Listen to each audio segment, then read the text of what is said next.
bienvenue à ce nouveau numéro des, j'allais dire Check-up Learning parce qu'on vient d'en parler, mais c'est pas les Check-up Learning, c'est les petits déj pro.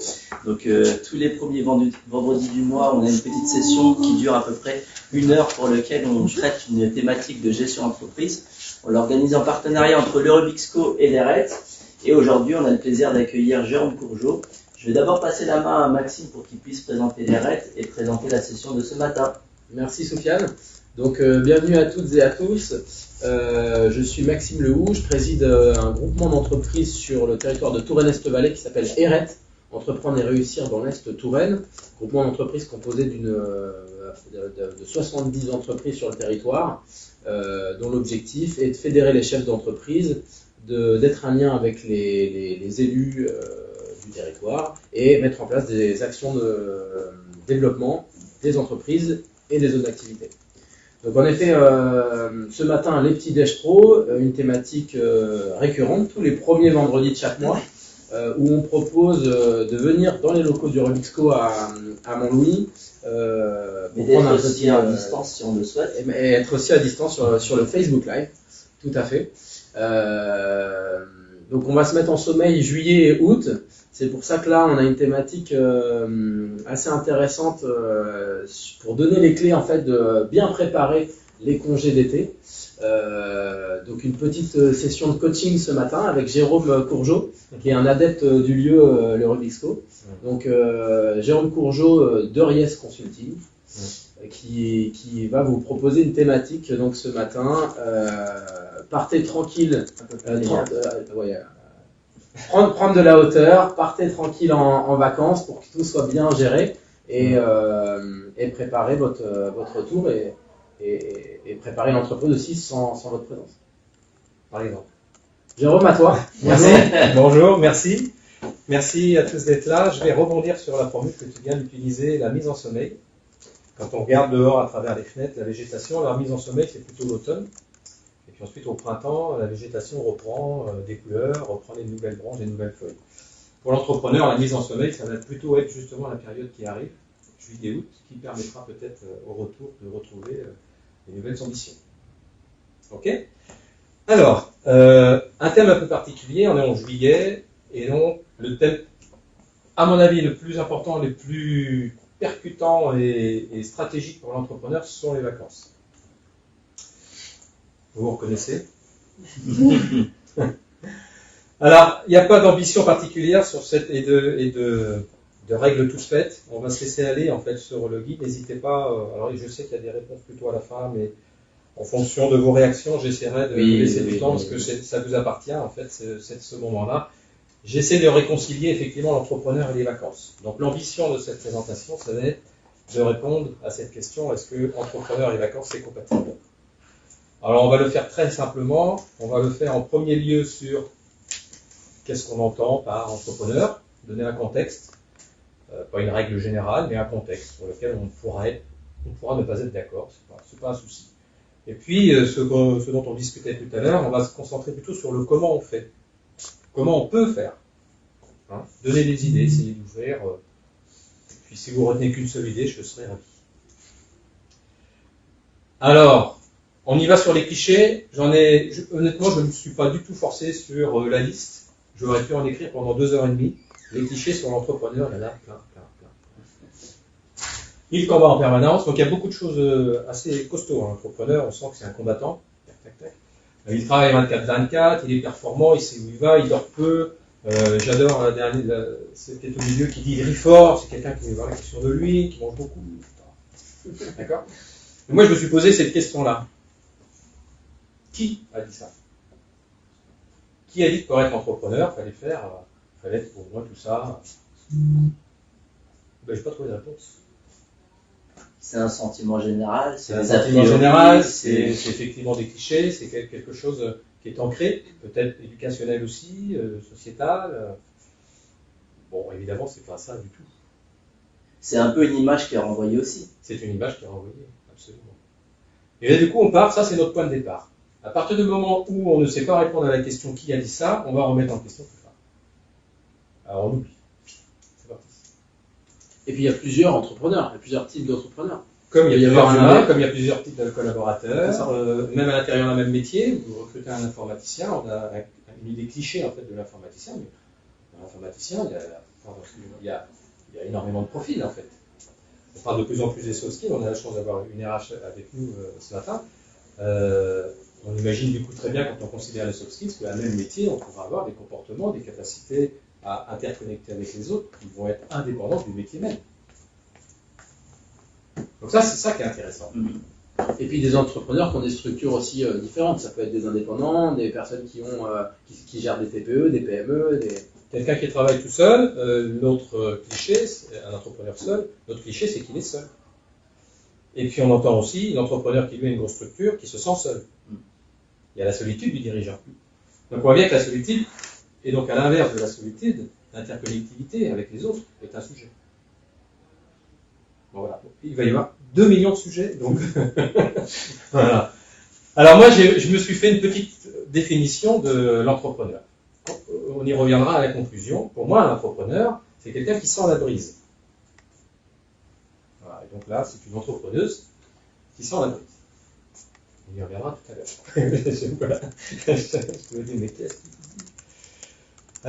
dit Ce qui est sûr, c'est que, et là, ce matin, depuis quelques minutes, on parle du stress de l'entrepreneur.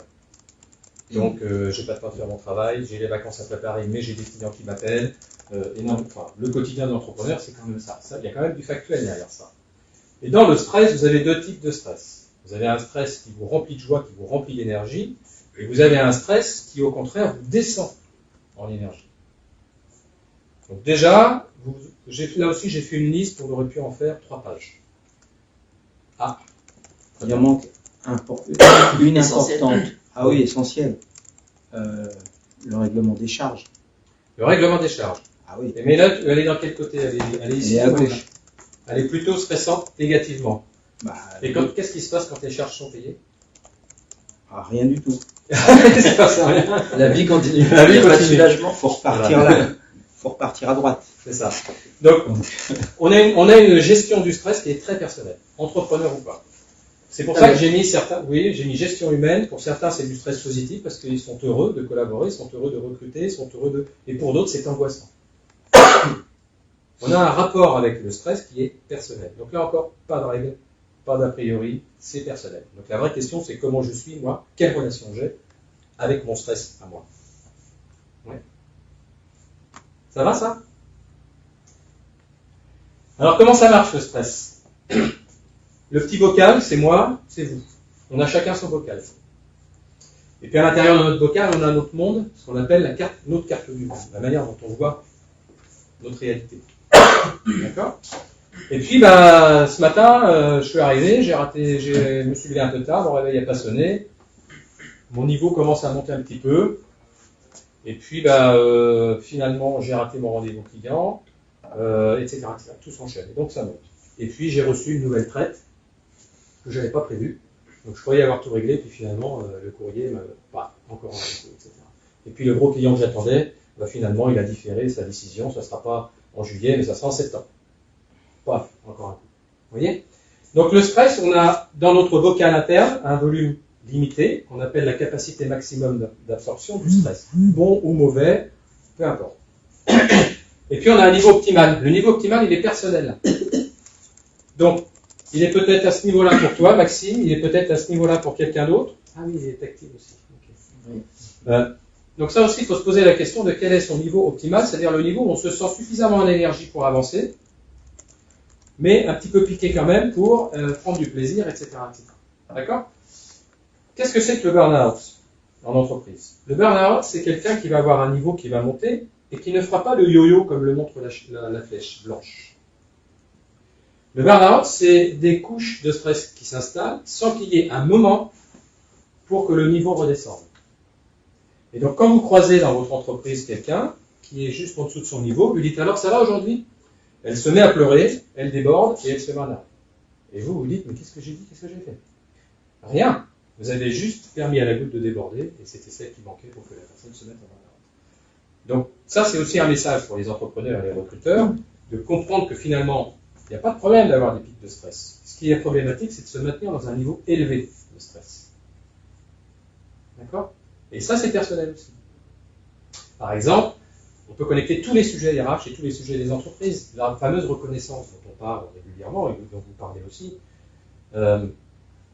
Quand vous donnez de la reconnaissance à un collaborateur ou que vous prenez le temps, à un moment donné, de vous poser avec lui, vous redescendez collectivement le niveau de stress, peut-être que vous protégez cette personne-là aussi, des RPS en général. Vous voyez, ça va lui permettre de redescendre un petit peu, de respirer. Et le truc intéressant, c'est que l'on soit entrepreneur, grand chef d'entreprise, collaborateur, manutentionnaire, ce que vous voulez, on est humain, on fonctionne tous de cette manière-là. Ça va? Alors ça, c'est fondamental. Ça va? On continue. Alors, la vraie question et le challenge, le défi, finalement, c'est et comment on fait, quoi? C'est toujours comment je fais pour redescendre. Alors, je commence par me poser le fait de se poser la question déjà, qu'est-ce qui charge en fait mon niveau? Qu'est-ce qui me fait descendre? Qu'est-ce qui me fait remonter? Ça déjà, c'est déjà une bonne question. Et là, moi, je vais vous aider. Donc, dans le comment, je vais vous aider à essayer de clarifier, en fonction de ce qui arrive, ce qui vous arrive, vous, de clarifier et de voir un petit peu comment on peut faire. Et vous voyez le lien, vous allez voir le lien avec les vacances. On a toutes et tous des petites perturbations qui arrivent. Un petit problème technique, une machine qui ne marche pas, un logiciel qui est désolé, qu'il faut réinstaller. J'ai entendu ce matin l'imprimante qui était déconnectée. Bon voilà, on a tous des petits problèmes, des sujets à impact plutôt à court terme et des décisions que j'appellerais non stratégiques. Tous les jours dans la vie d'entrepreneur, il y a ça. Tout le temps. Alors, le problème, c'est que si c'est récurrent, si jamais c'est purgé, entre guillemets, ça s'accumule de la même manière. Donc, il y a des petites choses qui ne sont pas stratégiques pour votre entreprise. Vous pouvez quand même vous charger, vous, en tant que charge mentale. Ce qui est quand même dommage, puisque ce n'est pas stratégique. D'accord? Et puis, les grosses perturbations. Donc, ça, c'est les perturbations sur lesquelles on communique beaucoup dans les médias aussi, sur la fameuse perte de sens au niveau des collaborateurs. Elle existe aussi chez les entrepreneurs, et je peux vous dire, elle est très fréquente. Hein? Pourquoi je suis là? Pourquoi je me retrouve tout seul chez moi à bosser? Voilà. Pourquoi est-ce qu'au contraire, j'ai besoin de faire grandir mon entreprise? Pourquoi j'ai besoin de travailler à plusieurs? Ou finalement, ce que je propose, j'ai l'impression que ça ne sert à rien. Et pourquoi je me pose cette question-là alors que ça fait 10 ans que je bosse? Et puis je me retrouve plus dans. Et je me retrouve plus. Voilà. Qui j'étais il y a 10 ans. Quoi. Voilà, je m'y retrouve plus.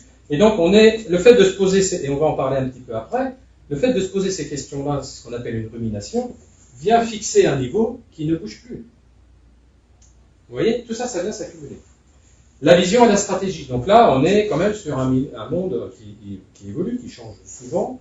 Et donc, évidemment, le chemin qu'on a pris il y a 5 ans, il y a 10 ans, il y a 1 an, il y a même 6 mois pour certaines entreprises, est-ce que c'est toujours le même pour les 6 mois et les 1 an et les 5 ans qui vont venir? D'accord? Alors, sur les grosses, ce que j'ai appelé les grosses perturbations, celles qui brassent de l'intérieur, on a besoin de vacances. C'est pour ça que je vous ai emmené du matériel aussi, pour conditionner. Alors, d'où ça vient le petit guide de l'entrepreneur en vacances? Il est hors de question de donner des règles toutes faites, c'est plutôt un trait d'humour. On s'est dit que vous veniez régulièrement au petit déjeuner pro du Rubik's Co. Et puis on s'est dit, mais c'est vrai qu'ils ont eu un petit déjeuner sur la compta, ils ont eu un petit déjeuner sur la fiscalité, sur la communication, sur le marketing. Et puis de fil en aiguille, dans notre raisonnement avec Anne-Sophie, on s'est dit, mais ça ressemble un petit peu à Martine à la plage. Vous voyez? Et donc Martine à la plage, donc l'entrepreneur à la fiscalité, l'entrepreneur et la comptabilité, le petit guide de l'entrepreneur en vacances, donc l'entrepreneur en vacances. Voilà. Je pourrais vous envoyer le support, bien sûr, il n'y a pas de souci. Alors on commence sur le comment. Donc là, on va essayer de structurer un petit peu, de simplifier les choses. Avant de partir en vacances, on classe ses emmerdes, j'allais dire. Hein? Donc la petite to-do list, ça, je sais que c'est rentré dans les mœurs, je fais la to-do list, qu'est-ce qu'il faut que je fasse, il faut que je pense à, alors parfois c'est sur le téléphone, parfois c'est sur un papier, chacun sa méthode. C'est les petites choses. Pensez à recommander du papier, pensez à envoyer le contrat signé. Il faut le formaliser, il faut l'écrire. On le formalise. Toutes les petites choses, on les formalise. Je pense que j'enfonce une porte ouverte en disant que si vous faites ça, la liste va être très longue aussi, parce qu'en tant qu'entrepreneur, il y a plein de petites charges qui viennent se mettre en place. Donc tout ce qui n'est pas important, tout ce qui peut être différé, tout ce qui ne vous impacte pas là sur le court terme, vous l'écrivez sur un papier, vraiment physiquement, c'est important en fait de le faire physiquement, et vous le laissez sur le bureau. Déjà, ça va rester ici. Psychologiquement, vous ne partez pas avec en vacances. Pour le collègue qui arrive à Alors, soit pour le collègue, ou soit, oui, alors ça peut. Ça peut, mais ça lui rend service aussi. Parce que si cette liste-là n'est pas faite, lui, il arrive, il faut qu'il découvre. Et il redécouvre comme vous, donc il perd du temps aussi. Donc ça, déjà, hop, on enlève. On ne part pas avec ça.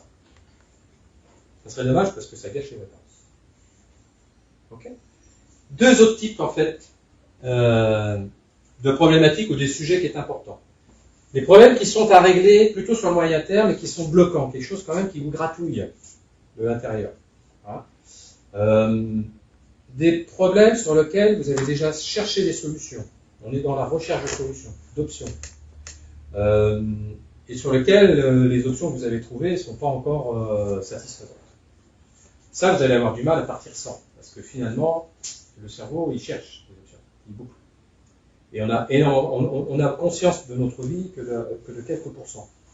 Donc il y a énormément de choses qui se passent sans qu'on le voit. Derrière le rideau, il y a beaucoup de choses qui tournent.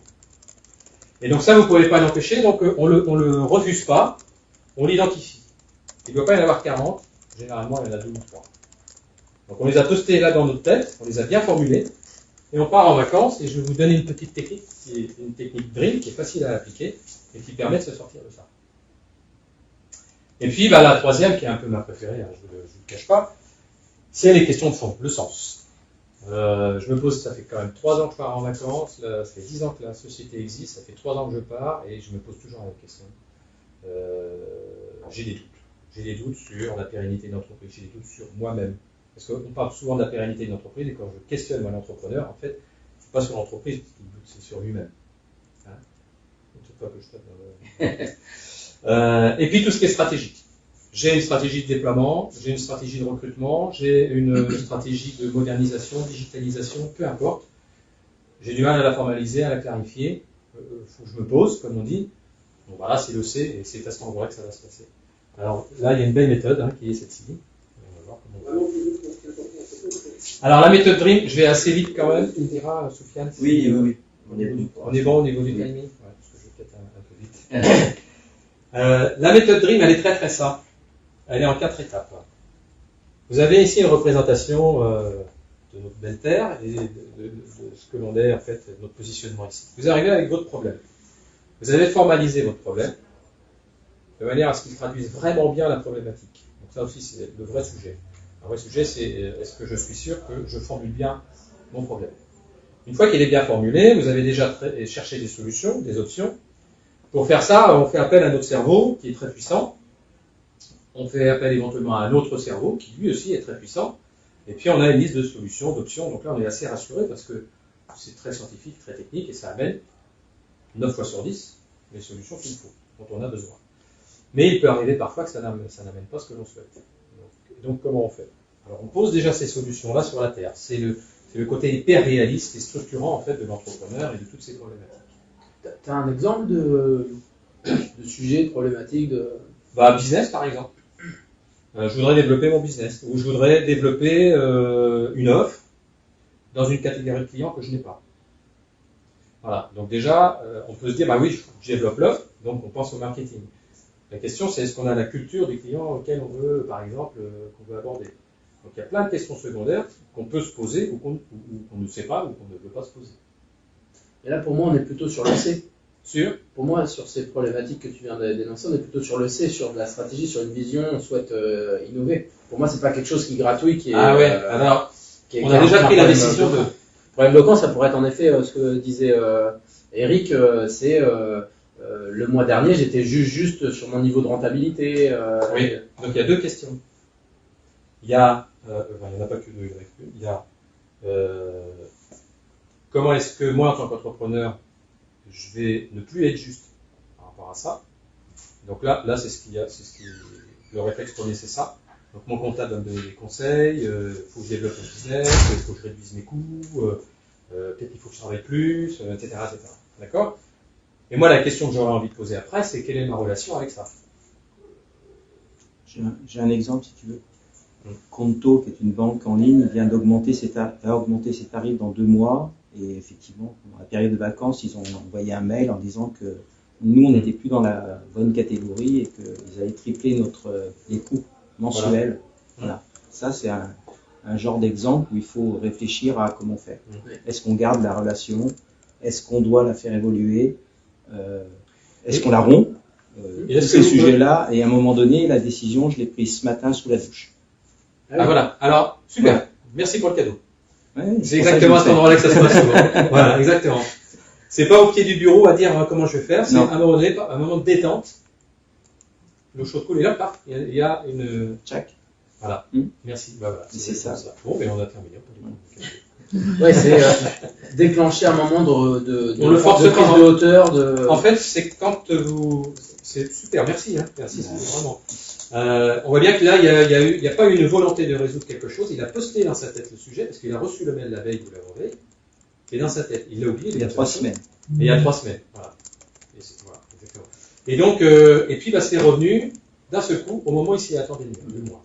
Alors ça, je pourrais l'expliquer, c'est dans la psychologie humaine, je pourrais tout à fait l'expliquer, c'est tout à fait normal. Ça veut dire aussi que si vous n'avez pas de moment comme ça, bon là, il se trouve que c'était la douche et que du coup, il a fallu un certain temps de maturité pour que ça sorte, mais sur des sujets de fond, de stratégie, etc., bah, parfois, il faut plus de temps. C'est pour ça qu'il va... Mais après cette solution-là, parce que je pense que c'est intéressant de creuser cette solution-là, elle était déjà dans ta tête ou elle est Non, ça faisait non, partie ça- des solutions possibles? Ouais, et puis donc du coup, avant Là, ça a de permis venir, de trancher, quoi. voilà, Ça surgit comme une... comme une évidence. Comme une évidence. Oui. Ouais. C'est le moment de la prise de décision, quoi. Je vais vous donner un exemple du coup qui est assez personnel. J'ai commencé moi, ma carrière en développement électronique. Je faisais du développement électronique. Et il était pas rare, puisque je concevais des produits, qu'arrivé à la fin de la semaine, ma fonction, enfin ce que je vais être en train de développer, il faut que tourne pas, quoi. Ça marchait pas. Et donc on s'agace, on cherche des choses, etc., etc. Puis on part en week-end, raplapla, voilà, puis on n'y pense plus, on part en week-end. Et puis le lundi matin, il faut 10 minutes pour faire tourner le truc, quoi. Parce qu'entre-temps, il y a eu un flash, et, ah ouais, tac, tac. Il fallait que je tourne le truc et ça marche. Voilà. Donc bravo, merci. Donc on est vraiment sur des sujets qui sont des sujets plutôt techniques, plutôt récurrents, mais qui ne sont pas stratégiques vraiment. Oui, c'est On ça. peut le traiter en stratégie, mais donc je fais un aparté du coup sur l'entrepreneur qui est seul. Je pense à vous du coup. On peut le traiter en stratégie quand l'entrepreneur est seul, mais en collectif avec d'autres entrepreneurs aussi, ça marche. Hein? Parce que collectivement, il y a cet effet-là qui se met en route.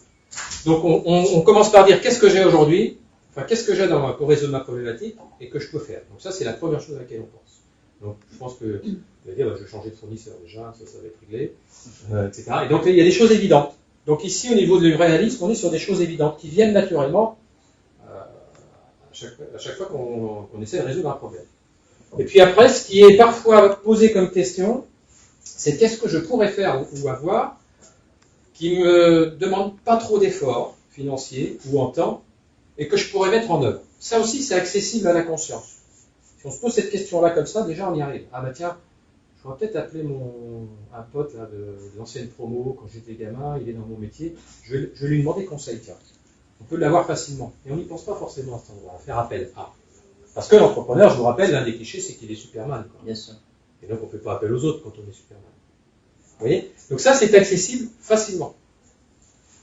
Moi, ce qui m'intéresse, c'est que lorsqu'on est sous sa douche ou lorsqu'on est en vacances ou en week-end, c'est de se poser la question, mais ma solution idéale, moi, ressemblerait à quoi? Si je devais résoudre ce problème-là, comment je le ferais? Comment je le ferais si j'avais tous les moyens du monde?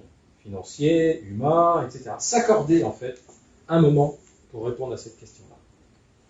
Alors, je sais que c'est difficile parce que on est loin, là, on décolle de la Terre. Hein. Les pieds sont toujours sur Terre, mais là, la tête, elle s'en va. Et là aussi, en collectif, c'est génial de faire ça. Prenez des gens qui ne vous ressemblent pas, prenez des gens qui ont des expériences différentes, prenez des gens qui n'ont pas d'expérience, et posez-leur vos problématiques, mais en leur disant, imagine tout ce que tu veux, et sans bord. Et là, alors là, ça y va, parce que l'humain est créatif, donc on y va. On va avoir 5, 10 solutions, des options, 50 parfois, j'ai vu des tableaux complets se mettre en œuvre. Ok. Donc ça veut dire que finalement, déjà, on a des solutions réalistes qui n'ont pas donné entièrement satisfaction, mais qui nous ont inspirés, par exemple. Des solutions que l'on pourrait mettre en œuvre sans trop d'efforts et qu'on peut choisir de faire. Et puis un ensemble de solutions complètement farfelues sur lesquelles on s'est accordé le droit de rêver. Donc on a tout ça devant soi. Bon, il y a différentes techniques pour classer les solutions, entre les prioritaires, celles qui les forces en jeu par exemple, quelles sont les solutions qui vont demander beaucoup d'efforts et puis finalement un retour assez faible, et puis donc on peut s'amuser, là on fait un brainstorming tout simple, tout seul ou à plusieurs. Et la dernière étape, c'est de dire bon ok, maintenant, et ça c'est la quatrième étape, ce sont les flèches, c'est dans les solutions qu'on a retenues, certaines que je peux mettre en œuvre, certaines que je pourrais mettre en œuvre, ça m'appartient, et d'autres qui me paraissent farfelues mais qui me paraissent vraiment intéressantes. La question que je vais me poser, c'est quelle est la distance entre le rêve et la réalité?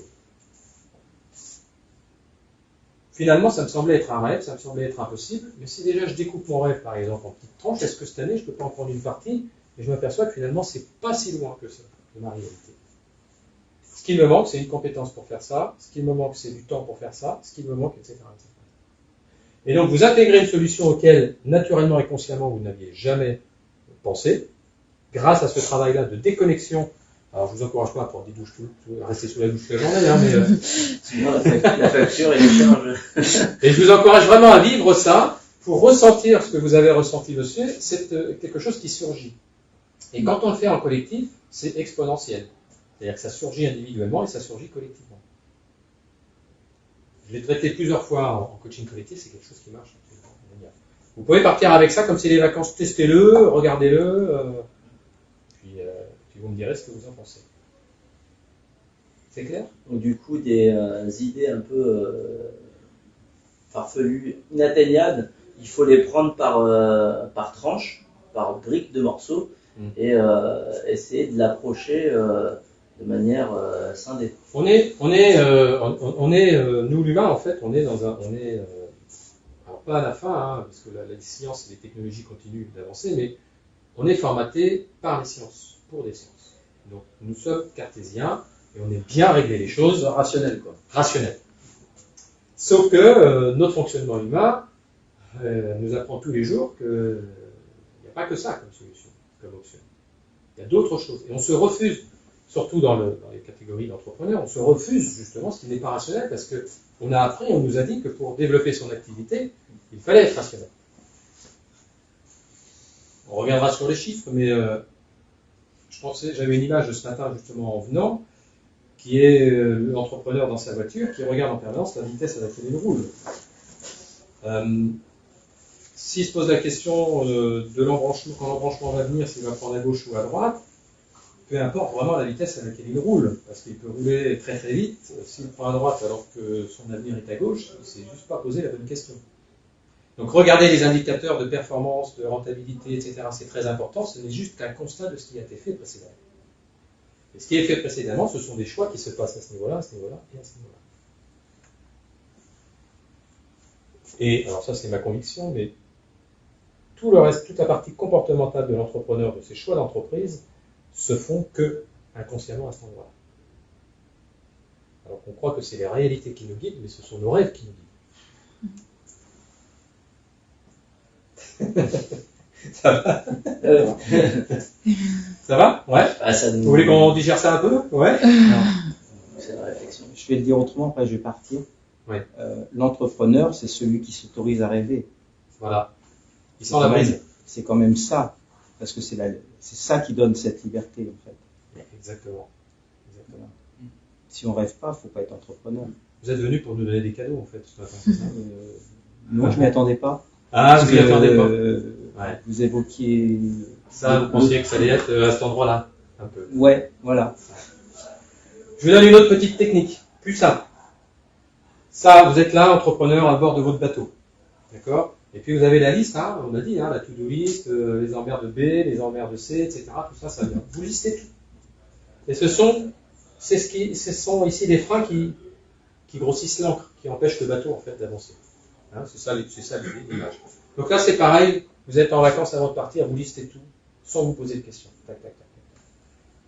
Et puis, vous reprenez chacun des points et vous les classez en 3 catégories. Celles qui sont chez moi. Ah, tiens, celles qui sont chez moi, c'est-à-dire que je peux résoudre moi-même. D'accord? Vous apercevez souvent que finalement, le problème qui dure depuis un petit moment, petit effort et puis on le règle. Voilà. Celles qui ne sont pas chez moi. Le fournisseur qui vous a envoyé un courrier pour vous dire qu'il a augmenté ses tarifs, c'est pas chez vous. Ça, c'est une information. Mais vous n'y pouvez rien. Vous pouvez vous mettre en colère, vous pouvez taper du pied, vous pouvez faire ce que vous voulez. C'est à cet endroit-là que ça se passe. D'accord? Et puis il y a ceux qui sont entre les deux. Alors, dans les grandes entreprises, on va parler ici de zone d'influence. C'est-à-dire que j'ai pas, moi, la résolution, mais dans l'équipe managériale, dans l'équipe de direction, je pense que je peux quand même introduire mon sujet, mon problème qui m'embête, donc je peux influencer une résolution. Quand on est entrepreneur, seul, cette case-là, normalement, elle reste vide. Ou à peu près vide. Il peut quand même y avoir des sujets. Donc là, ça veut dire que déjà, vous avez une vue complète sur ce qui vous embête, ce qui vous gratte, et celles sur lesquelles vous n'avez pas d'influence, vous sortez. Vous n'avez pas d'influence. Ça ne sert à rien d'accorder de l'importance à ça, vous ne pourrez rien y faire. Et ça, déjà, ça fait redescendre un niveau aussi au niveau du bocal, le petit bocal que je vous ai fait voir tout à l'heure. Alors, ça paraît simple une fois qu'on le dit, mais je peux vous dire que les gens que j'accompagne, ils sont chargés ici à ce moment-là. Aussi. Les impôts, machin, etc. Parce que ça les impacte quand même s'ils... Ça impacte leur entreprise. Ça impacte la rentabilité de leur entreprise. Ouais. Moi, ce que j'essaie de faire ce matin, c'est de dire quelle relation on a avec ça. Donc, quelle relation on a avec l'entreprise, avec les résultats de l'entreprise. Donc, bien sûr qu'on n'est pas content quand on reçoit notre bilan et qu'il n'est pas forcément à la hauteur de nos attentes. Très bien. Mais là-dedans, il y a quand même des sujets sur lesquels on ne peut rien faire. Vous pourrez mettre autant d'efforts que vous voulez vous-même, et vous pourrez prendre autant de douches que vous voudrez, vous n'aurez jamais la fulgurance pour résoudre en fait ce problème-là. Les Gilets jaunes, ils ont bloqué la logistique il y a quelques années. Qui peut faire quelque chose pour ça? La pandémie. La pandémie. Et ça,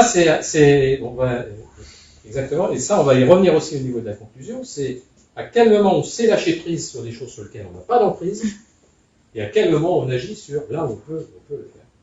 Et on peut le faire. Excuse-moi, on peut le faire aussi ici. Se donner l'autorisation d'aller chercher aussi des choses qui nous concernent ici. Et je pense qu'il y a possibilité aussi de traiter des choses qui ne nous concernent pas. Après, là, on parle plutôt sur de la stratégie, on n'est pas sur des problèmes, on est sur la pandémie, par exemple, on a vu des sociétés qui, en effet, ont vu une économie diminuer ou arrêter, mais se sont adaptées, sont allés sur d'autres marchés. Donc là, il sait bien qu'ils ont répondu au problème. Un fournisseur qui envoie un courrier pour dire j'augmente mes prix, on est aussi en capacité d'aller regarder ce que propose la concurrence. Ouais. Ça, c'est l'exemple, c'est aussi un processus psychologique. Imaginez, vous êtes en bord d'un fleuve, et puis on vous dit, de l'autre côté, si tu traverses le fleuve, il y a un monde idéal. D'accord? Il faut quand même traverser le fleuve. Mais au niveau business, tout ça, tu vas voir, c'est génial. Okay. Et puis, en fonction du travail que l'on a, des angoisses et des stress que l'on a, et des contraintes, etc., on y va, on n'y va pas, quoi. On traverse pas le fleuve. Sauf qu'un jour, la forêt qui est derrière se met en feu. Et le feu progresse. Donc vous êtes coincé entre traverser le feu et le feu. Là, vous trouvez des idées pour traverser le feu. Je veux dire que vous y allez. C'est exactement l'exemple que tu donnes. Oui. Tu vois la différence? C'est qu'effectivement, notre psychologie, là, c'est un réflexe de sécurité, de sûreté et de pérennité court terme. Donc le feu s'est déclenché, la pandémie est arrivée, on est pieds au mur. Voilà, et donc, ok, hop, on se fait un radeau, on n'a pas de bateau, ça fait rien. On fait un radeau et on avance et on y va. Ça génère beaucoup de créativité. C'est une autre manière de générer de la créativité. Dans un sens, on est en détente complète et là se génère de la créativité. Dans l'autre sens, on est en stress et on est en position de survie. On génère aussi de la créativité, mais ce n'est pas le même process de créativité. Il n'y a pas de comparaison à faire entre les deux. Ça va? Ouais. Bon, un petit outil facile, c'est pareil, il faut l'appréhender, il faut le regarder, il faut s'amuser un peu avec, et puis on s'aperçoit que... Alors, bon, on va apprendre à prendre des douches, à prendre des vacances. Je vous ai mis ça, faut pas... ça c'est pas un guide, hein, d'accord, c'est de l'humour, et c'est pour se détendre un petit peu. Mais...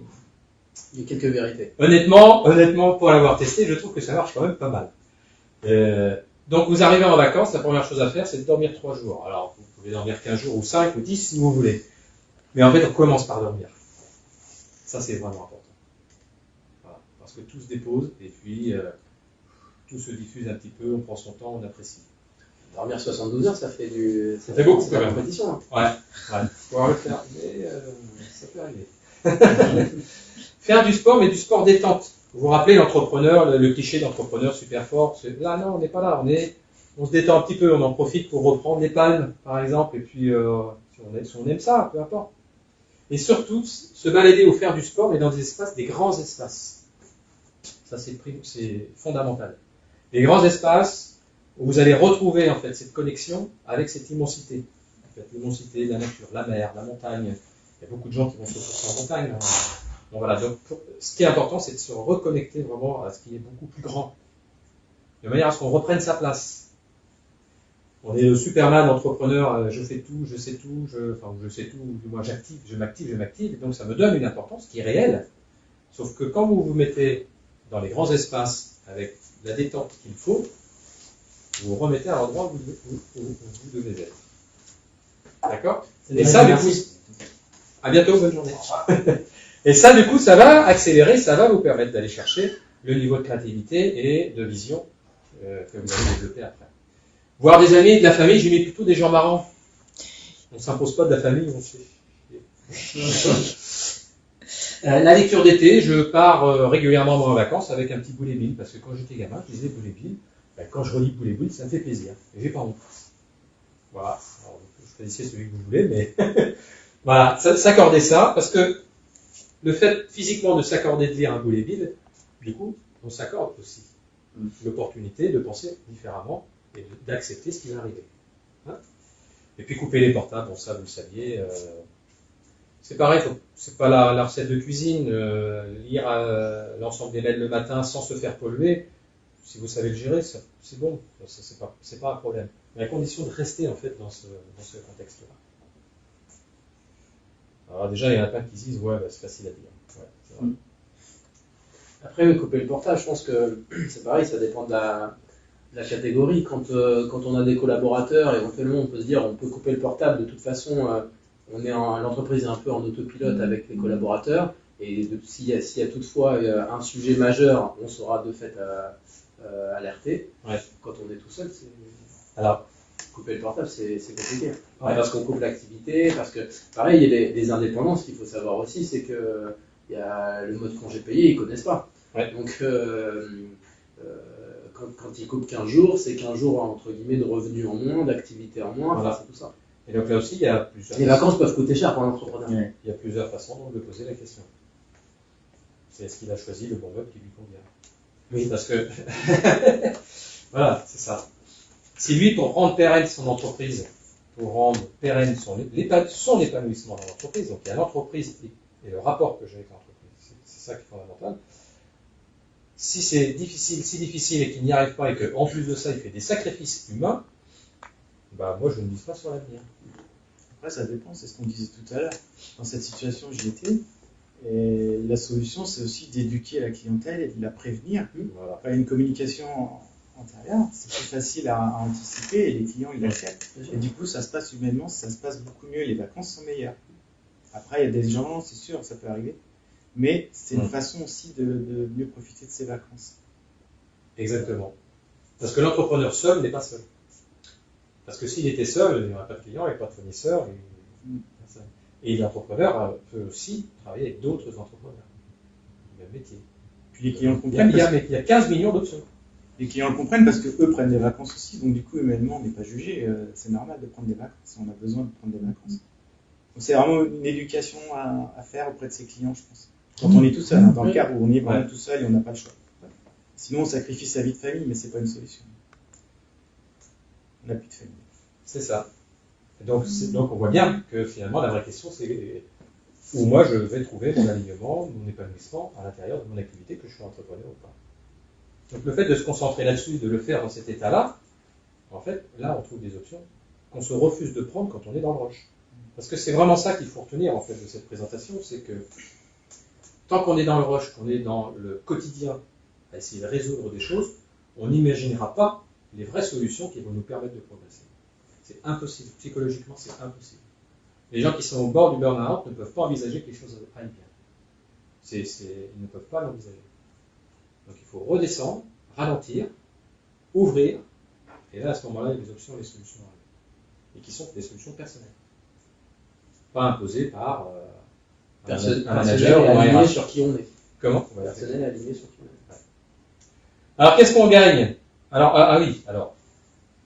Ça, c'est un petit exercice aussi. Ça, c'est à faire pendant les vacances. Si vous ne l'avez pas encore fait, c'est vraiment intéressant.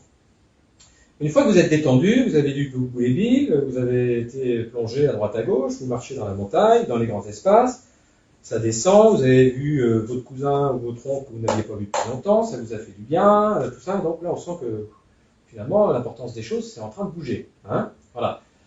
Vous pouvez vous poser, par exemple, ces questions-là.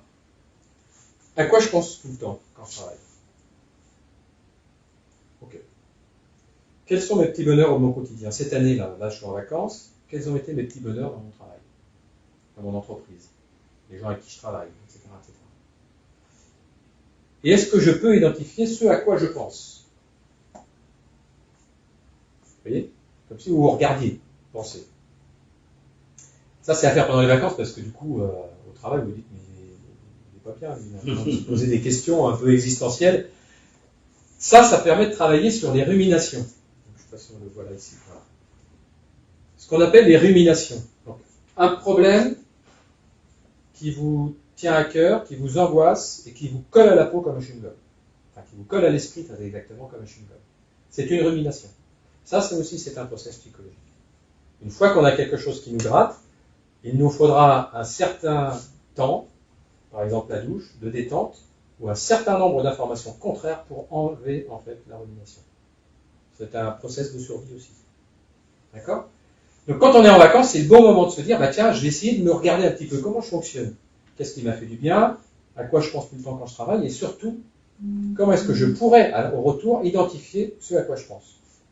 Le cas, là, il vient de recevoir, lequel qu'a donné monsieur, il vient de recevoir en fait une information qui ne lui plaît pas. Il peut la prendre émotionnellement telle qu'elle, réagir dessus et du coup 3 semaines plus tard trouver une option, ou alors prendre l'information et dire tiens, là je suis en train de penser que ça va me mettre en colère pas tard. D'ailleurs ça y est, je sens que ça monte quoi. Donc je suis en train de penser que j'y arriverai jamais. Le fait de faire ça va diminuer immédiatement l'intensité de la rumination.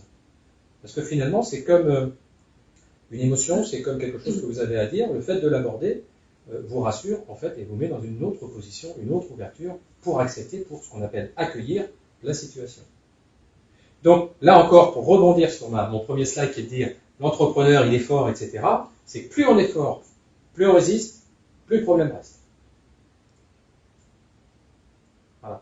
Et plus on se détend, alors c'est peut-être antinaturel dans notre éducation, mais alors qu'au contraire, plus on se détend, plus on fait la séparation entre l'entreprise et moi-même, mon épanouissement, que je me prends le temps de me dire, mais ce à quoi je pense, qu'est-ce que je ressens là, diminue immédiatement l'intensité et me permet de trouver des options. Et surtout de le vivre beaucoup mieux. Donc tu es en train de dire que la procrastination, c'est bien finalement. La procrastination, c'est génial. à condition qu'elle soit bien connectée. C'est dans la procrastination où toutes les stratégies d'entreprise se font. Procrastination des problèmes alors plutôt. Alors ça ne veut pas dire qu'on met les problèmes, enfin je ne dis pas qu'il ne faut pas traiter les problèmes, hein, il faut juste les remettre à la place à laquelle ils doivent être. Ce ne sont pas les problèmes qui drive. C'est la vision et c'est la stratégie qui drive, ce n'est pas les problèmes. Je pense. Alors qu'est-ce qu'on gagne à faire ça? Pour être aligné, tu as dit tout à l'heure, Sofiane, tu dis voilà, finalement il faut être aligné avec soi. Donc qu'est-ce que c'est que d'être aligné? Une fois qu'on a fait tout ça, c'est qu'on diminue en fait l'intensité cérébrale, ce qu'on appelle le mode cognitif, donc notre éducation, notre mode mathématique, la compta, les chiffres, Excel, machin, etc. On diminue les ruminations, on se pose des vraies bonnes questions de pourquoi on est là et ce qu'on a à y faire, hein, et on retourne à nos valeurs profondes, celles qui nous permettent d'avoir ce vent dans le dos et qui nous permettent d'avancer.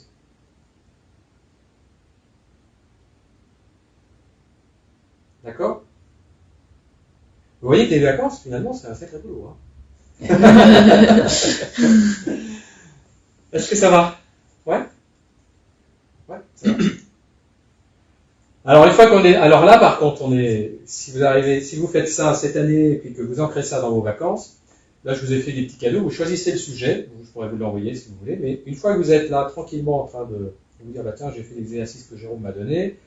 Effectivement, je vois qu'il y a une certaine ouverture qui est en train de se faire. J'ai eu une discussion avec mon pote d'enfance qui m'a ouvert sur autre chose. Vous accordez ce droit-là, d'intégrer. Et vous pouvez encore aller un petit peu plus loin. Lorsque vous êtes tranquille, c'est plutôt une démarche seule, dans les grands espaces. Et voilà ce que je vous propose comme question. Donc, qu'est-ce que je cherche à accomplir dans ma vie? Qu'est-ce qui est vraiment important pour moi? Est-ce que ce que je fais me respecte? Hein, vous avez vu des exemples tout à l'heure. Hein, quand on commence à dire si ça met en difficulté ma vie de famille, est-ce qu'on se respecte vraiment quand on met en difficulté sa vie de famille? Je ne sais pas, peut-être que oui, peut-être que non, c'est personnel. Ce en quoi je crois profondément, ça c'est des questions sur lesquelles vous aurez des réponses totalement différentes entre je suis dans le rush et je suis en période de vacances. Faites l'exercice. La plénitude, quand vous rentrez, finalement vous êtes surpris parce que vous avez mis énormément d'énergie dans votre journée, mais vous vous sentez bien. C'est bizarre. Et puis il y a des fois, vous allez beaucoup moins travailler, et puis vous allez être complètement HS, complètement fatigué. Ça, ce sont des signes et des indicateurs importants. Ce que j'aime quand j'entreprends, c'est... Voilà. Quand j'étais plus jeune, je vibrais. Donc ça, c'est intéressant aussi de se rappeler que même si c'était dans des domaines, le sport, la musique, etc., si c'était dans des domaines plus légers que peut-être l'entrepreneuriat, c'est intéressant de se poser cette question-là. Et d'en retenir finalement le fond. Parce que ce que j'aimais dans la musique, c'est qu'on pouvait jouer à plusieurs. C'est qu'on pouvait passer d'un style à un autre. Super intéressant comme information. Hein? Je m'éclate quand, sans contrainte, voilà ce que je réaliserai. Donc là, on rejoint le côté rêve en fait, de la méthode Dreams dont j'ai parlé, qui saurait me montrer le chemin auquel je pense. Donc faire appel à l'autre, ça peut être une personne physique, ça peut être des personnes inspirantes. Les vacances, c'est aussi l'occasion de lire peut-être des lectures plus sérieuses que tous les livres, quoique c'est presque de la philo, vous les dites. Bon, voilà, des choses qui peuvent vous inspirer, vous permettre de penser différemment, d'aller chercher le bord de ce que vous savez déjà. Hein? Et puis le héros préféré, c'est un peu la continuité de ça. Et donc du coup qui va vous permettre aussi d'aller vous évader, de vous permettre de vous évader.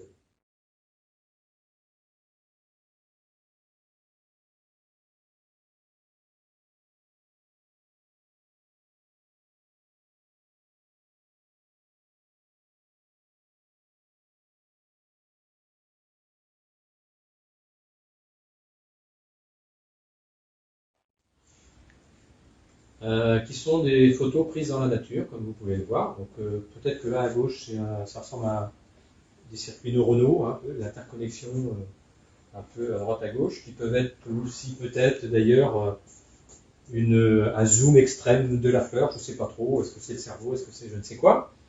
L'immensité derrière, effectivement, avec le nuage, l'immensité aussi sur Terre. On voit déjà que si on devait se dire, par exemple, bah, tiens, je vais concevoir ça, on voit bien qu'on aurait un petit problème. On est d'accord. Partez d'une feuille blanche, allez-y. Je n'ai pas dit dessiner, hein, j'ai dit concevoir. Et puis l'araignée, qui a un fonctionnement absolument extraordinaire, sur lequel on peut avoir cet effet waouh. Alors ça, c'est ce que j'appelle la complexité. Et ma conclusion, c'est aussi ça, et c'est pourquoi l'entrepreneur est quelqu'un qui sent la brise. C'est parce que notre cerveau humain, même les génies, les plus grands génies du monde, en fait, notre cerveau humain n'a pas accès à la complexité. On a un monde qui se complique. Quand on fabrique un avion, c'est compliqué de fabriquer un avion, mais ce n'est pas complexe. D'accord? Donc on le découpe en petits morceaux, on pense chaque partie, l'interconnexion de chaque partie, il y en a qui fait les ailes, il y en a qui fait le nez de l'avion, etc., etc. Et quand on redécoupe, en fait, c'est accessible au cerveau humain, à tous les cerveaux humains. La complexité que je viens de faire voir ici, et la complexité que l'on est en train de vivre actuellement, nous n'avons pas accès. Et heureusement, parce qu'on serait tous fous. D'accord? Donc là, en conclusion et en cadeau de départ, je pose la question et le sujet suivant, c'est est-ce que finalement le défi de l'entrepreneur, ce n'est pas d'avancer dans une complexité croissante et d'accepter cette complexité comme étant l'inconnu de la formule de son chemin de vie. D'accord? C'est cette deuxième phrase. Humainement, on ne peut prendre qu'une partie de notre vérité. Vous vous rappelez, dans le petit vocal, j'ai mis la Terre.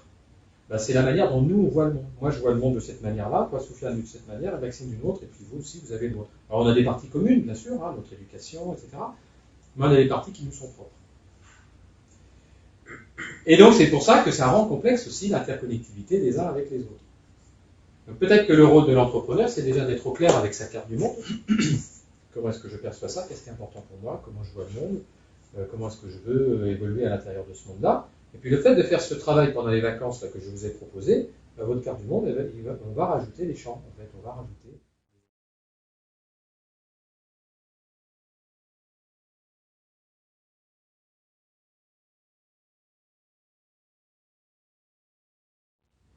Ça va? Oui, ça pousse beaucoup à la réflexion, en fait. Ouais. C'est pour ça que je pense qu'il y a un petit silence. Ouais, il est naturel. Il est naturel. Il est naturel. On essaie de se projeter nous-mêmes, en fait, sur Ouais. ces propos-là. Pour répondre à la question, est-ce que c'est compatible vacances et entrepreneuriat? Ah, je sais pas, qu'est-ce que t'en penses? Finalement, c'est même essentiel. C'est essentiel. Et puis il y avait le mot vacances qui symbolise la détente. Oui. En fait, c'est C'est prendre le le recul. recul, prendre le recul, la décompression, s'accorder le temps pour. C'est Oui, aussi ça peut prendre être de la hauteur dans les propos sur les rêves, prendre de la hauteur, revoir sa vision, ses valeurs profondes, Ouais. sa stratégie. Ça peut être aussi s'accorder du temps. On le voit, il y a quelques personnes qui, par exemple, je sais pas moi, ils sont dans le sport, ils s'accordent une demi-journée dans la semaine pour pratiquer son sport. Voilà. Et donc là, c'est un moment aussi de prendre. Alors je pense que c'est génial pour ça. Il y a même des théories là sur la méditation sportive. L'espèce de. En fait, c'est l'inconscient qui se met en route. En fait. C'est ça l'inconscient se met en route, on ne maîtrise plus rien. Quand on fait du sport, en fait, on rentre en état plus ou moins méditatif, de conscience modifiée. C'est la même chose que l'on fait quand on est dans les grands espaces et qu'on s'accorde ce temps-là. En fait, le fait de prendre l'habitude de se l'accorder permet finalement à l'inconscient de vous proposer des options qui sont vraiment des options profondes. Les plus grandes décisions, elles sont déclenchées pendant des moments de détente, pas en salle de réunion, sur go no go, ou avec. C'est un peu ça. C'est exactement ça. Il y a une enquête qui est parue il y a quelques années qui disait que les grands patrons de boîte en fait prennent leurs décisions généralement le lundi. Donc ça veut dire qu'ils ont chargé en fait tous leurs analystes précédemment pour faire les analyses croisées dans tous les sens pour leur fournir toutes les données. Et ils regardent les données, ils posent les données sur leur bureau, ils partent en week-end et ils prennent leurs décisions. Et 80% des cas, les décisions ne sont pas prises en cohérence avec la conclusion des données. 80% des cas. Ça veut dire, est-ce qu'on peut s'affranchir des analyses? Non. Mais ça veut dire qu'à un moment donné, ça se passe ailleurs. Je ne dis pas qu'il faut arrêter de faire les analyses et les statistiques. Ce n'est pas de la brutalité, je propose au contraire. C'est de l'intégration, en fait, et de l'inclusion de modes de fonctionnement. J'avais une petite expérience, si on a le temps de partager, je ne sais pas. Oui, il y a quelques années, j'avais un fournisseur à choisir dans l'entreprise. Et donc, on fait un binôme avec l'acheteur, et donc on sélectionne 5 fournisseurs. Et donc, on fait notre tableau Excel. Sur quels critères on veut choisir le fournisseur? Tel critère, le prix, le délai, le machin, etc. On était fiers. Donc on reçoit les fournisseurs un par un, on l'écoute, et puis à la fin on note 5, 4, 3, etc. Et puis au bout de notre travail, sur lequel on était vraiment satisfait, on a le score, parce qu'on avait pondéré, on avait vraiment fait les trucs bien. Quoi. Donc il y a un fournisseur qui arrive. Un fournisseur, le top 3, et puis le fournisseur, donc c'est celui-ci qui est élu. Puis moi, il y a un truc qui me gratte, ça me gêne, et puis je regarde l'acheteur, et je voyais bien que lui, il n'était pas très bien. En fait, on n'avait pas envie de travailler avec ce fournisseur. Et on n'a pas travaillé avec ce fournisseur. Et pourtant, c'était le meilleur. Sur les chiffres. Et on a choisi les indicateurs qui ont été posés. Et il se trouve que finalement, on avait choisi intérieurement le même fournisseur, on a décidé de travailler avec lui, on était très heureux. C'était un très bon fournisseur, et pourtant, il était au milieu de tableau. Ça me fait réfléchir aussi. Je me suis dit, tiens, il y a autre chose qui se passe. Le ressenti. Il y a autre chose. Ouais, et puis ça s'est passé. Puis on s'est donné le temps de le choisir. On ne l'a pas choisi dans l'urgence. Si on l'avait choisi dans l'urgence, on aurait pris le chiffre, on n'est pas obtenu. Alors, on n'aurait peut-être pas été embêté non plus, mais ce phénomène-là est assez intéressant. On va passer aux questions, Jérôme. Oui, avec le public et éventuellement avec les personnes qui nous suivent aussi à distance s'il y en a. Est-ce qu'il y a des choses qui vous interpellent, qui vous interrogent, des remarques, des ajouts, des compléments peut-être? On a quand même pas mal échangé pendant le... Xavier, je crois que tu avais des attentes un petit peu avant ce format-là ou des attentes. Le sujet t'intriguait. Ouais, en fait, c'était plus sans effet rétro, parce que moi j'avais toutes ces problématiques. Maintenant on est 2, on sera bientôt 3 même, donc forcément la problématique se pose moins. Mais c'est vrai que les vacances, ça peut être un souci quand on travaille tout seul. Et là, vous êtes 2 ou 3. Ce qui serait intéressant, c'est que chacun garde son mode de fonctionnement, son mode de raisonnement, et de ressentir les choses, et d'aller chercher des techniques de créativité collective. Là, du coup, s'ouvre à vous la possibilité d'avoir non pas une seule personne à 3, mais plusieurs personnes qui créent en fait une 4e qui est l'entreprise. Dans la résolution, alors c'est vrai pour les vacances, mais c'est vrai pour globalement toute la résolution des aléas que vous avez dans la journée et de ce que vous voulez faire. Par contre, je me suis retrouvé dans tout ce que vous expliquez. Les décisions, c'est vrai qu'elles sont prises pas devant le bureau, elles sont prises en dehors, dans un moment beaucoup plus calme. Et c'est exactement ça. Ouais. En fait, en vacances, c'est là qu'on réfléchit, qu'on fait le plus avancer la boîte. C'est en vacances, quoi. En fait, Ce que je disais en rigolant, moi je travaille que pendant les vacances. Ouais. C'est exactement ça. Ouais. C'est exactement ça.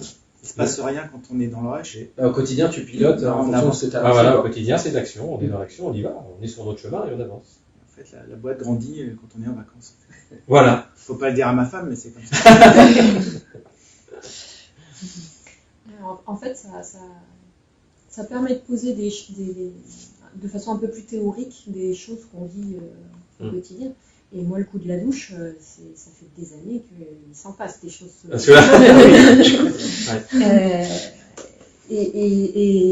Et sans que je prenne un rendez-vous intellectuel. C'est-à-dire, je sais qu'il y a des choses qui vont atterrir avec la douche. pluie. Mais je ne prends pas rendez-vous sous la douche pour réfléchir. Non, surtout pas, autrement ça ne marchera pas. Ouais, non. Et ça se fait très naturellement. De même que les grands espaces. Alors finalement, moi, les grands espaces, j'intellectualise pas ce qui se passe. Par contre, c'est effectivement le niveau de mon bocal qui redescend très clairement. Ouais. Donc qui ressource derrière. Et alors, j'ai pas analysé si effectivement en retour les différentes problématiques que j'avais et les hypothèses que je m'étais posées sans décider si ça m'aide à la décision. Peut-être. J'ai pas intellectualisé le schéma, mais probablement. Et en entreprise, vous voyez aussi l'impact. Enfin là, je pense du coup à la dimension managériale qu'on peut avoir dans l'entreprise. Si ou quand le manager sait comment ça fonctionne, ce système-là, il a une possibilité de réduire les RPS, de prévenir les burn-out, parce qu'il a juste une écoute ou une identification en fait que cette personne-là, elle est juste en dessous du niveau de son bocal, quoi. Parce que c'est une personne comme vous, comme moi, et donc elle a aussi le même mode de fonctionnement. Alors, il ne s'agit pas d'être inclusif dans la vie privée de la personne, c'est pas ce que je suis en train de dire, mais c'est dire je l'ai identifié, je vais juste lui poser la question comment je peux l'aider pour que ça redescende. Est-ce que c'est le fait qu'elle n'arrive pas à faire son travail? Est-ce que c'est le fait qu'elle se sent incompétente pour le faire? Est-ce que c'est la relation avec quelqu'un d'autre? Peu importe en fait. Et elle-même ne le sait pas d'ailleurs, mais elle-même n'arrive pas sous sa douche à trouver cette option-là. Vous voyez? Anticiper, prévenir. Et pour les entrepreneurs, ce que j'encourage à faire, c'est vraiment les groupes enfin, nous on fait du co-développement, mais ça peut être ce que l'on veut. Les groupes en fait d'intelligence collective entre entrepreneurs. Ça permet non seulement de décharger, mais aussi de se forcer à se poser la bonne question aussi. Et collectivement, il se crée ça. Il se crée cette ambiance-là, où d'un seul coup, on a mis tout ce qui était possible de faire, machin, etc. Puis là, il y a un blanc, et puis là, l'intelligence collective se met. Il y a un phénomène inconscient collectif qui se met en place. D'avoir des interlocuteurs ou des profils qui sont très éloignés du secteur d'activité, c'est parfois puissant aussi. Ah oui, c'est très puissant. C'est très, très puissant. Mais ça veut dire aussi qu'on a accepté, c'est un lâcher-prise aussi, oui. Ça. On a tendance à, voilà, tu parlais du bâtiment, on se met entre gens du bâtiment, très bien, pourquoi pas. Mais ça peut être intéressant de prendre quelqu'un qui est 100% dans le marketing, quelqu'un qui est dans l'artistique, par exemple. Ça, c'est génial. Musicien. Il y a un concept qui a un nom, justement, c'est Eric qui nous avait présenté cette solution et on voulait l'amener, nous, dans l'association ERET pour essayer de trouver des solutions avec le collectif. L'idée, en fait, c'était de trouver un groupe de 6 à 8 personnes et du coup d'organiser 6 à 8 réunions en fonction du nombre de personnes. Et la première réunion, c'est une personne qui va exposer sa problématique et du coup, il a 6-7 conseillers qui vont réfléchir collectivement pour répondre à cette solution-là. Et du coup, tout le monde va passer un moment conseiller, un moment il expose sa problématique. Et le fait de fonctionner en groupe comme ça aussi, on crée un climat de confiance, une atmosphère un peu. On peut aller sur des sujets confidentiels parce qu'on sait qu'à un moment donné, on va s'exposer aussi et ça marche très bien. Alors, c'est ce que l'on fait en co-développement. C'est vraiment exactement ce que tu viens d'expliquer. Le petit point de réserve, c'est que ce n'est pas du brainstorming. C'est-à-dire que c'est pas, si j'étais toi, je fais ça. Ça intervient, mais à un certain moment, qu'à un moment dans le process. Ça, c'est vraiment important. Parce qu'autrement, ce ne sont que des sachants qui amènent leur vision du monde. Donc ça ne dépassera jamais la vision du monde de chacun des individus. Et c'est pour ça que la méthode Codev est bien pour ça. Et l'accompagnement sur plusieurs séances permet d'installer la bulle de confiance dont tu parles. Ça, c'est effectivement excellent. Mais à un moment donné, quand on suit cette méthode-là, on s'autorise collectivement à aller chercher le fameux rêve où là, vraiment, il y a des options qui s'ouvrent et qui ne peuvent pas émerger en communication classique. Et qui voit la vision du sachant. Voilà. Et donc finalement, la confiance permet à la personne d'être quasiment comme en vacances, il se détend, et là son inconscient commence à lui proposer des choses, et puis le collectif bienveillant permet à cette personne-là de l'exprimer, de mettre les mots sur. Je ne sais pas si ça vous est arrivé souvent de mâchouiller une phrase sur laquelle vous n'êtes jamais content, puis au moment où cette phrase-là arrive correctement, eh bien elle est naturelle. C'est le principe. Ouais. Super, 10h02, timing parfait. Ah oui. On va pouvoir conclure cette matinée. Te remercier Jérôme, remercier les participants de ce matin, physiquement, et puis ceux qui nous suivent aussi à distance. C'était la dernière de la saison. On va faire une pause là pour le coup cet été, bien mérité. On se retrouve en septembre. La date, je crois que c'est le vendredi 9 septembre. La thématique, on ne l'a pas encore choisie. On doit faire une réunion avec Maxime pour pouvoir caler tout cela. Ça nous viendra peut-être sous la douche.